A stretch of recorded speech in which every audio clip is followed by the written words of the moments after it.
Il a gagné sa vie avec TikTok et pourtant, il ose dire tout haut ce que beaucoup pensent tout bas. Face au député français, Alex Hitchens a vidé son sac.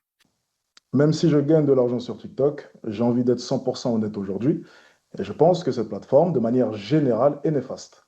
Entre manipulation de l'algorithme, contenu choquant et désinformation virale, l'influenceur tire à balles réelles sur le réseau social TikTok.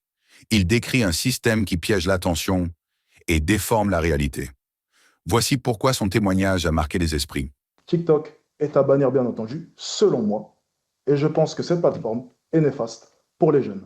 Dans son audition par visioconférence devant la commission parlementaire, Alex Hitchens décrit TikTok comme une plateforme devenue problématique, notamment pour les plus jeunes.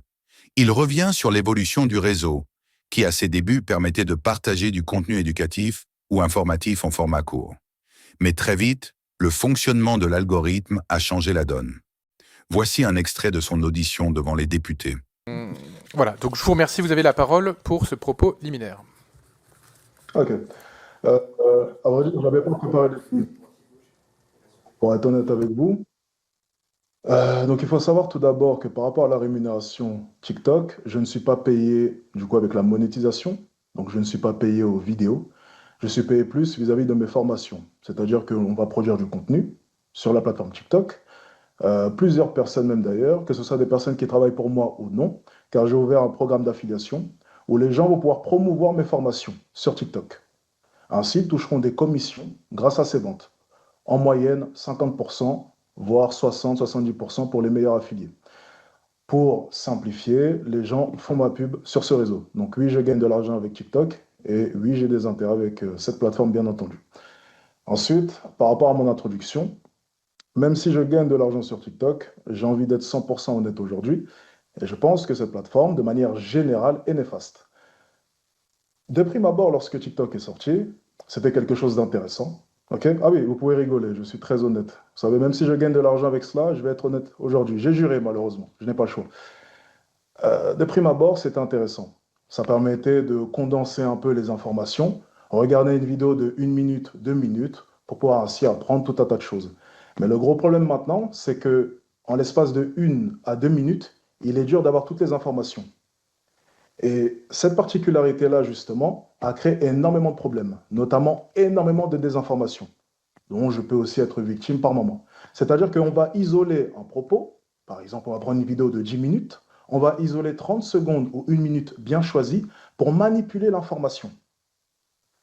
Donc, vraiment, je vais résumer toute mon introduction. TikTok est à bannir, bien entendu, selon moi, et je pense que cette plateforme est néfaste pour les jeunes. Le message est clair, selon Alex Hitchens, TikTok, tel qu'il fonctionne aujourd'hui, devrait tout simplement être banni. Pas seulement encadré, pas seulement réformé, banni. Aujourd'hui, selon lui, TikTok valorise surtout les contenus les plus percutants, voire choquants, au détriment de la nuance. Cette dynamique favorise la désinformation, avec des vidéos parfois sorties de leur contexte ou manipulées. Il évoque aussi la difficulté de construire une communauté stable et ciblée sur ce réseau, où l'audience est très large, dispersée et souvent difficile à identifier. Je m'en suis vite rendu compte. Ce qui fonctionne le mieux, c'est le contenu, bon, on va dire très clairement, le contenu qui choque. C'est généralement celui qui va attirer le plus d'attention.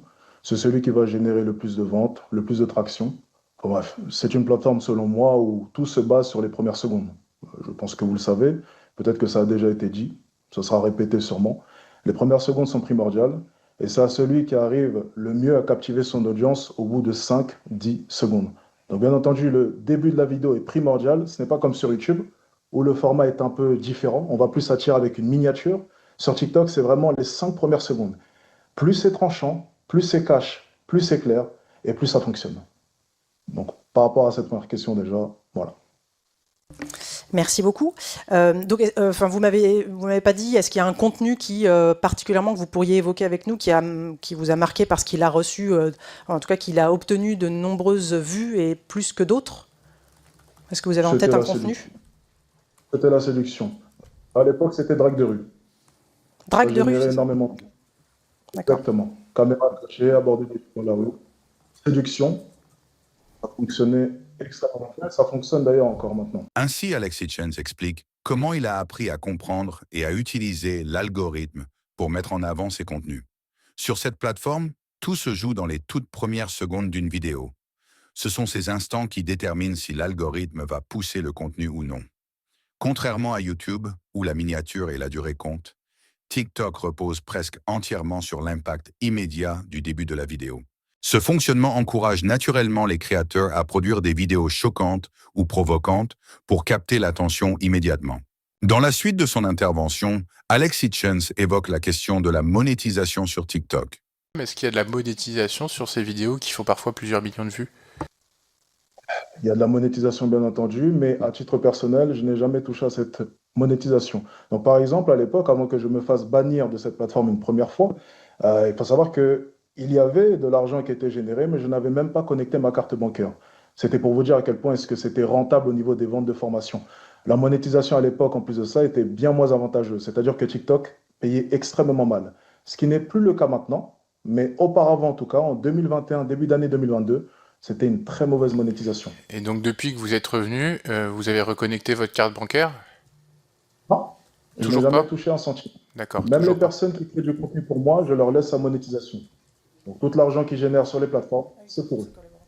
Concernant sa communauté, il souligne une réalité propre à TikTok. L'audience y est très vaste et difficile à cerner. Il est suivi par des profils très variés, allant des adolescents aux adultes plus âgés, ce qui rend le lien avec une communauté beaucoup plus flou que sur d'autres réseaux. Peut-être qu'on peut venir sur votre communauté, les gens qui vous suivent. Vous avez plusieurs comptes déjà TikTok, donc peut-être que vous pouvez nous en parler un peu, qui peut-être traitent un peu de sujets différents. Comment vous définiriez votre communauté?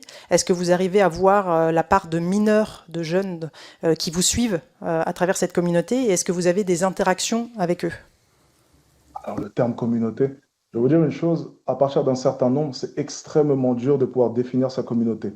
Avec tous les comptes qui sont mis sur TikTok de moi, on doit être à quelque chose comme 3, 4, 5 millions de personnes. Lorsque je marche dans la rue, ça peut être l'homme de 40 ans qui vient me voir, le jeune homme de 18 ans.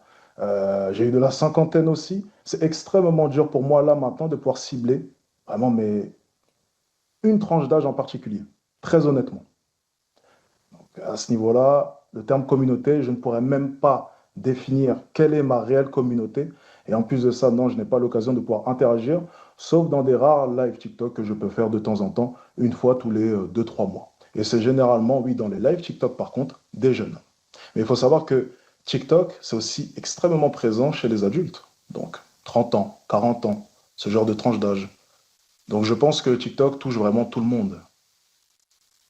Sur les lives dont vous avez parlé, c'est des jeunes, c'est des mineurs ou c'est des jeunes Principalement des jeunes. Alors, mineurs, ça, je demande bien l'âge avant, donc généralement non.